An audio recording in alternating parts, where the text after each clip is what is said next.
静や静、静の小田巻繰り返し、昔を今になすよしもがな。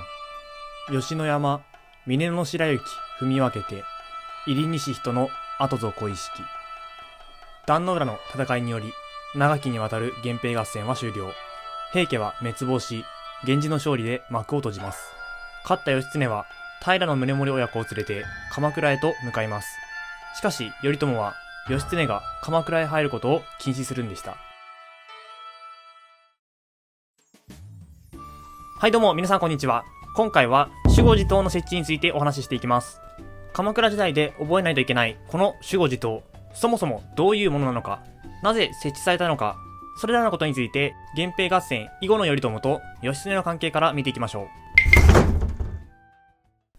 この日、鎌倉では頼朝の父源義朝の冥福を祈るための寺、正長寿院の棟上げ式が行われていました。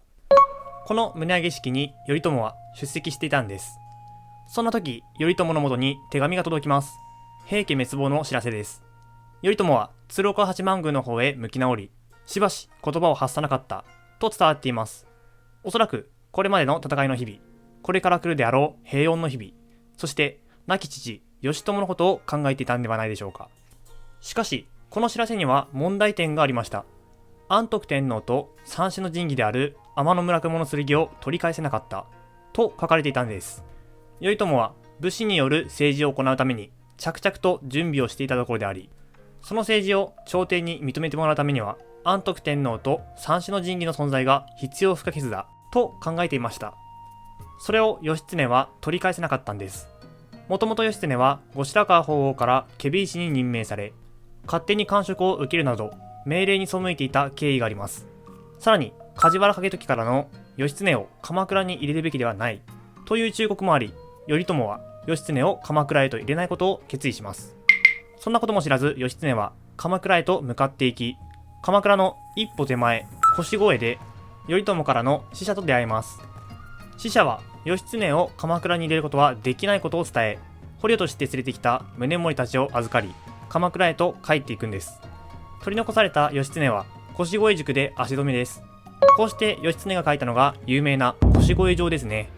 頼朝に向けて許してくれという内容の手紙を書き、取り次いでもらったという話ですね。しかし義経の必死の懇願は受け入れられず、1ヶ月待たされて頼朝から返ってきた返事は、宗盛を連れて京都へと帰れという返事でした。こうして平家滅亡の立役者である義経はとぼとぼと京都へと帰ることになります。さて、京都へと戻った義経の館に鎌倉から送られてきた刺客、土佐の坊昌春が現れます。義経は自ら応戦し撃退するんですが、この暗殺未遂事件によって義経は頼朝討伐を決意。次の日には後白河法皇のもとへ行き、頼朝追討の院宣を出してもらうんでした。義経はこの時源行家と手を組んでいましたんで、彼と一緒に西国へと向かおうとします。義経は九州、行家は四国に基盤があったんで、西を拠点に頼朝に対抗していこうと考えたんです。大物の浦、現在の尼崎市です。その大物の浦から船に乗り西へと向かうんですが、この時暴風で船は難破、仲間も散り散りになってしまい、義経は西へ行くのを諦めます。さて、後白河法皇が頼朝追討の院宣を出したとなれば、鎌倉は黙ってられません。頼朝が怒って上洛してくるという噂を聞いた後白河法皇はさすがにまずいと焦り、慌てて取り繕い義経追討の院宣を出しますが、すでに鎌倉から北条時政が1000の兵を従えて京都へと向かってきており、到着。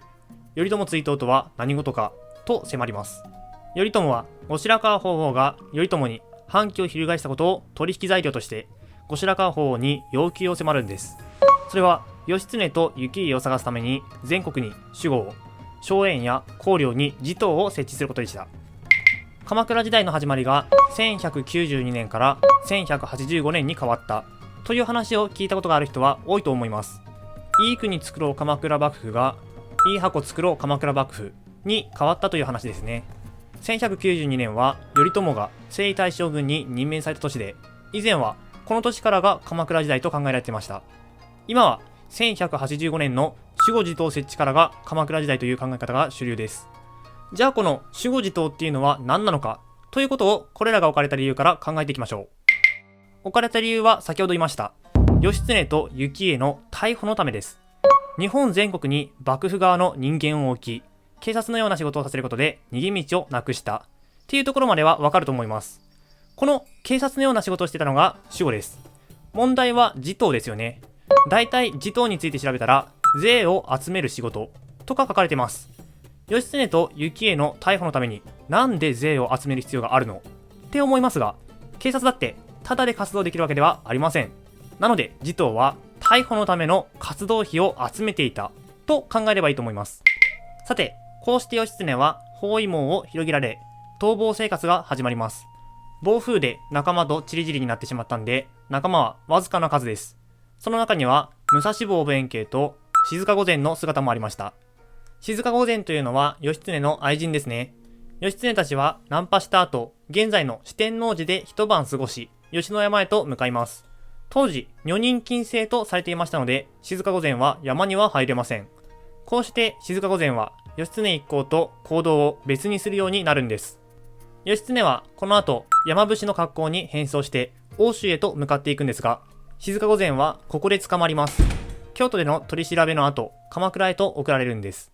もともと静御前は京都の中で100人に1人の白拍子とされていたんで、鎌倉にいた北条政子はぜひとも静が舞うところを見てみたいと思っていました。これを頼朝に許可してもらい、静御前は鶴岡八幡宮で舞うことになるんです。現在の鶴岡八幡宮には舞殿がありますが、当時はこの舞殿はありませんでした。今、この舞殿があるあたりには回廊があったんです。なので、静は回廊で舞ったと考えられてます。この時の伝説は有名ですよね。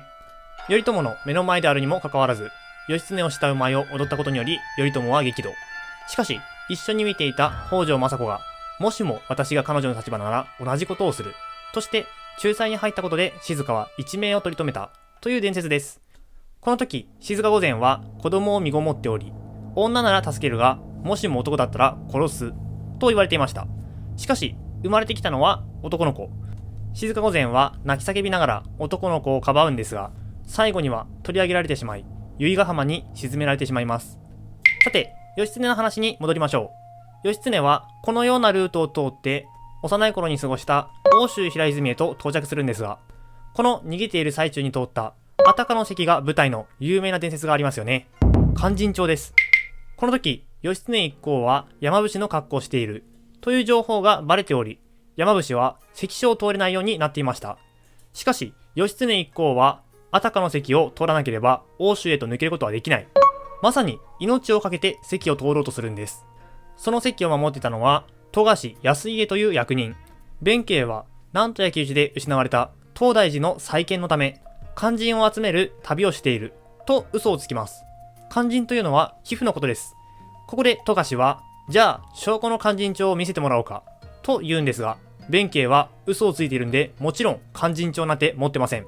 しかし全く焦った様子も見せずに、たまたま持っていた白紙の巻物を広げ、まるで本当にそこに書いてあるかのようにスラスラと勧進帳を読み上げていくんでした。これを見て富樫は関所を通してあげるんですが、すぐに呼び止められてしまいます。荷物持ちが怪しいというんです。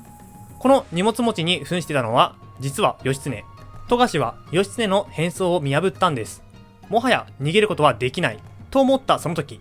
弁慶が持っていた杖で義経を叩き始めます。お前の顔が義経に似ているから疑われているんだと叫びながらです。弁慶は、なんならこの荷物持ちをここで殺しましょうかと富樫に聞きます。富樫はさすがにそこまでは望んでいないとして、主君を守る弁慶の行動に感激し、義経一行を見逃すんです。この時富樫は荷物持ちの正体は義経だと確信していたと伝わっていますが、主君を守るために主君を殴るという辛い役目をしている弁慶に心打たれたという話が後世の日本人の心を強く打ち、現在でも語り継がれています。もちろん弁慶は後に涙を流して義経に謝罪するんですが、義経も弁慶の気持ちは分かっています。弁慶を許して奥州へと向かっていくんでした。さて、こうして平泉へと到着した義経一行。彼らの逃避行は詳しくは分かっておらず、多くの伝説を生んでいます。中でも今回紹介した勧進帳なんかは歌舞伎でも大人気の演目ですよね。しかし平泉で平穏な生活を送っている義経に頼朝の魔の手が伸びてきます。次の動画では衣川の戦いについてお話しします。それではまた次の動画で。最後まで見てくれてありがとうございます。このチャンネルでは日本史に出てくる場所を実際に歩いて学んだ情報を撮ってきた映像や写真を使って紹介しています。興味のある方はぜひチャンネル登録お願いします。